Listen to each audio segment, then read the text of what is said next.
이건 좀 지나가는 질문으로 새누리당이 당명을 자유한국당으로 바꿨어요. 네. 네. 네티즌들은 자유당 아니냐, 이런 얘기도 하고 있고. 네. 당명 바꾼 거에 대해서 어떻게 보십니까? 글쎄요, 당명을 바꾼다고 해서 그 네. 본질이 바뀌는 건 아니지 않습니까? 네. 새누리당으로서는 어쩔 수 없는 선택이었다고는 하지만, 네. 저는 일단은, 이 박근혜 최순실 게이트의 어떤 그 상처가 너무나 깊기 때문에, 네. 이번 일은 당명을 바꾼다고 해서, 그것이 국민들로부터 잊혀질 것이다, 라고 생각하는 것은 네. 좀 너무 오산이 아닐까, 저는 그렇게 보고 있습니다. 알겠습니다. 네. 탄핵 국면 얘기 안 할 수 없는데 벌써부터 이제 헌재 결정이 이제 3월로 2월은 이제 물 건너갖고 3월로 늦춰지면서 탄핵 기각설 얘기가 흘러나오고 있어요. 어떻게 좀 보고 계시는지 좀 궁금한데요, 의원님께서. 저는 물론 방심해서는 안 되겠지만은요. 네. 그런 이야기가 나오는 것은 대통령 변호인단의 꼼수 또는 일부 보수층의 바람이 맞물린 그 어떤 소문이지 않을까. 저는 그렇게 보고 있고요. 네. 이번 그 탄핵 심판에서 저희가 간과해서는 안 되는 가장 중요한 것은 네.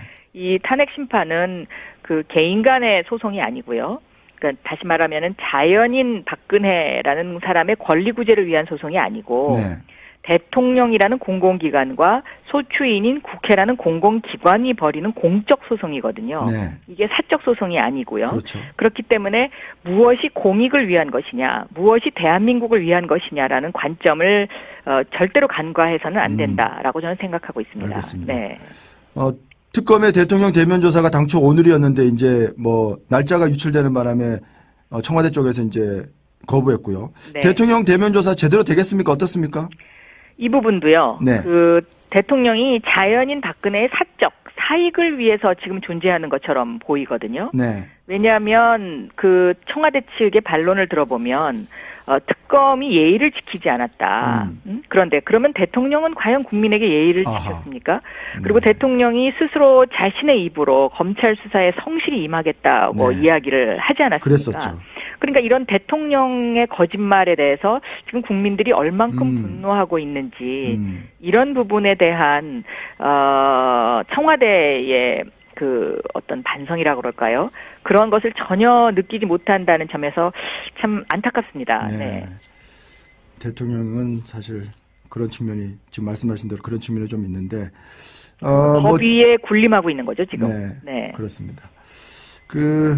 삼성 이번 어떤 특검의 어떤 최대 수사 대상이기도 한데 이재용 삼성 부회장이 2조 원대 사재 출연을 검토하고 있다 이런 얘기가 나왔었고 삼성 측은 그런 사재 얘기는 그 사재 출연이기 때문에 잘 모르겠다 이런 입장인 것 같은데 이재용 부회장이 사재 출연에 대해서는 어떻게 보고 계십니까? 이번 사안이 사재를 출연해서 해결될 일은 아니지 않습니까? 네. 그러니까 지금 어제 최근 보도를 보면 그 삼성물산과 제일모직 합병 이후에 그 순환 출자고리 문제를 해소하기 위해서 공정위에서 주식 매각을 결정을 했는데 네. 그 문제도 청와대가 개입을 해서 절반만 매각해라라고 했다라는 이제 어제 특검이 이제 그 압수수색 들어간 부분에 대해서 보도가 있었는데요. 네. 이렇게 공정이라든가 금융위에까지 이런 어떤 원칙이 지켜지지 않고 법 위에서 청와대와 삼성이 뭔가 거래를 했다면 네.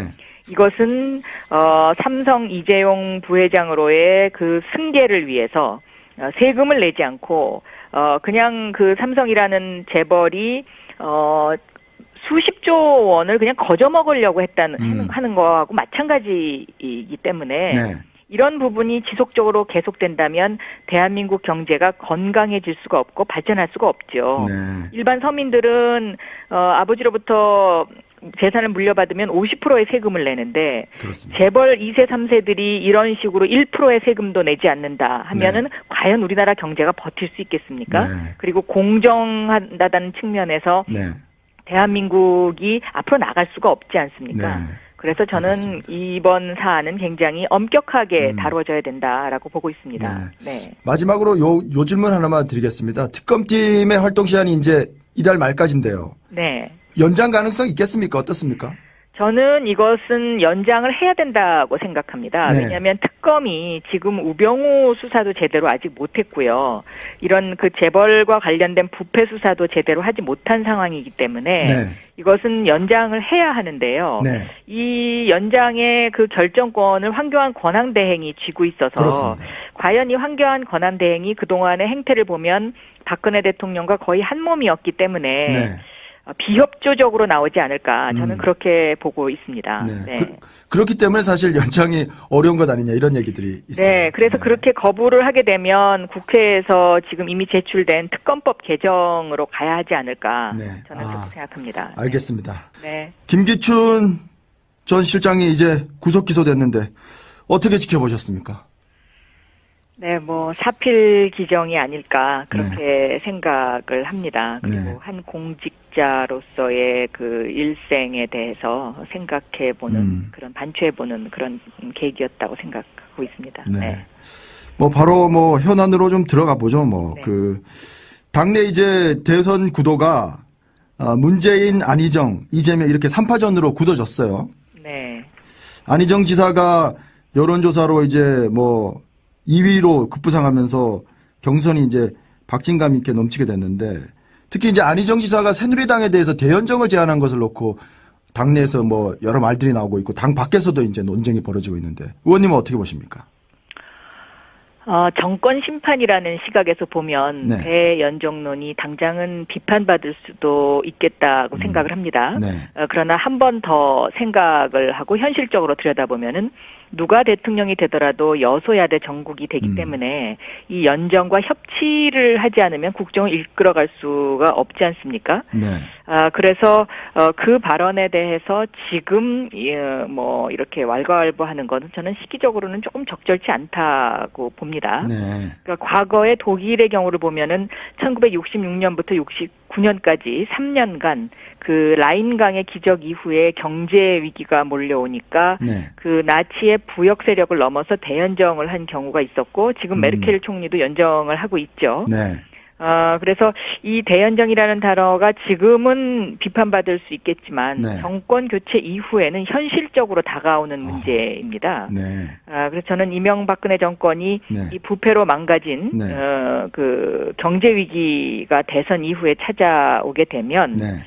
이 보수 진보의 이분법을 벗어나서 가장 그 우수한 사람을 적재적소에 쓰지 않으면 한국의 위기를 과연 극복할 수 있을까 하는 그런 생각을 하고 있습니다. 네. 네. 대연정에 대해서는 뭐 여러 얘기가 있지만 이제 핵심적인 거는 새누리당과의 대연정은 박근혜와의 대연정이다. 박근혜 뭐 지금 대통령과 같이 하겠다는 거다. 이런 지적이 가장 뭐 핵심이에요. 반론은. 그렇죠. 그러니까 정권 심판을 해야 된다라는 그 국민적 감정이 있다는 것도 저도 인정은 합니다. 네. 네.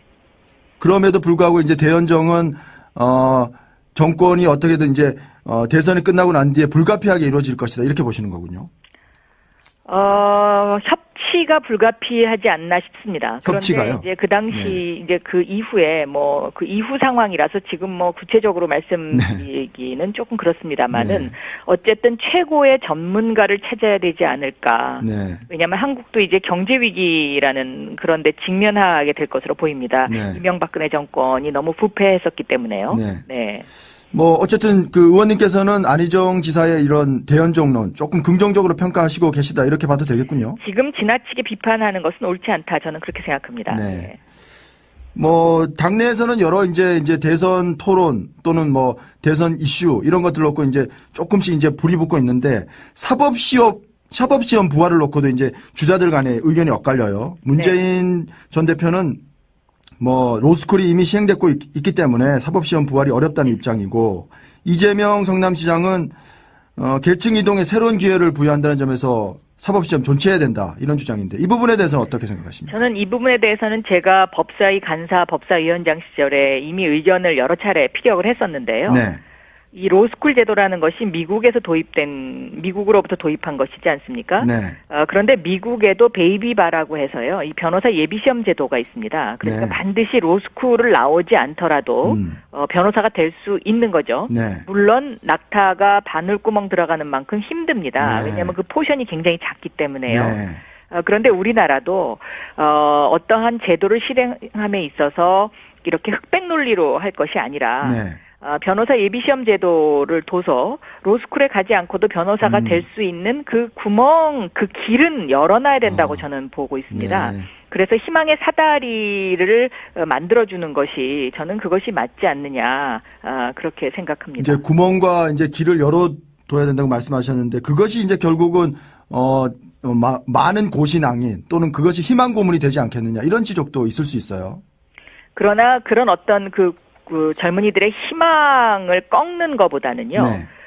저는 어떤 그런 희망을 주는 것이 사회적으로 더 큰 포용적 그 성장을 이룰 수 있다라고 저는 보고 있는 것이죠. 네. 네. 뭐 이재명 시장은 뭐 지금 이제 사법시험 존치 논란에도 그렇고 문재인 전 대표에게 계속 토론 좀 하자고 이렇게 좀 뭐 애글 하듯이 그러고 있는데 토론이 잘 안 되는 이유는 뭡니까? 글쎄요, 제가 그 사정은 잘 모르겠습니다. 아, 그렇습니까? 토론은 뭐 앞으로 있겠죠. 네. 네. 뭐 문재인 전 대표가 토론을 자꾸 피한다는 그런 어떤 뭐 얘기를 자꾸 하고 있어서 말이죠. 네, 제가 그거는 정확하게 모르겠습니다. 네. 뭐 아까 안희정 지사 얘기가 나와서 요거 하나 좀 여쭤보고 싶은데 안희정 지사가 최근에 이제 김종인 의원이죠. 네. 김종인 의원에게 4차례 만나서 경제 정책에 어떤 정권을 드리겠다 이러면서 이제 뭐 러브콜 아닌 러브콜을 보냈는데 김종인 전 대표는 뭐 탈당 없다. 뭐 예전에 이제 순교하겠다 이런 말씀하시다가 이제 탈당 없다 이렇게 안에서 뭘 도모하시는 분위기인데 어떻게 안희정 지사와 이렇게 좀 어떤 그런 뭐 좋은 관계 또는 뭐 지원하는 관계 이렇게 갈 수 있을까요? 어떻습니까? 저는 이제 탄핵 이후에 전국의 이슈가 네. 경제로 올라간다고 보고 있습니다. 네. 그런 면에서 지금 대한민국의 이런 어떤 경제 위기를 극복할 수 있는 사람이 과연 누구이냐의 관점에서 보면 네. 안희정 지사가 김종인 전 대표에게 그러한 그 의견을 피력한 것은 굉장히 잘한 일이다라고 저는 생각하고 네. 있습니다. 예. 김종인 전 대표가 어떻게 화답을 할까요?